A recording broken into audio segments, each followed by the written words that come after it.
इधर खड़ा होके 6 सवाल पूछने लगा हूं। मुझे इन 6 सवालों के जवाब चाहिए।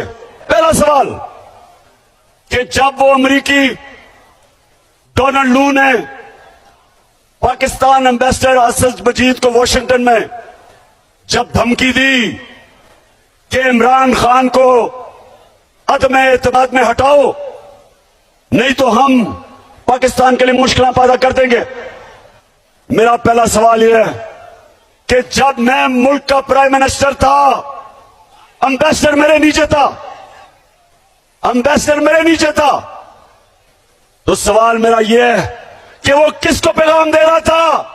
सबसे पहला सवाल। दूसरा सवाल, अरशद शरीफ शहीद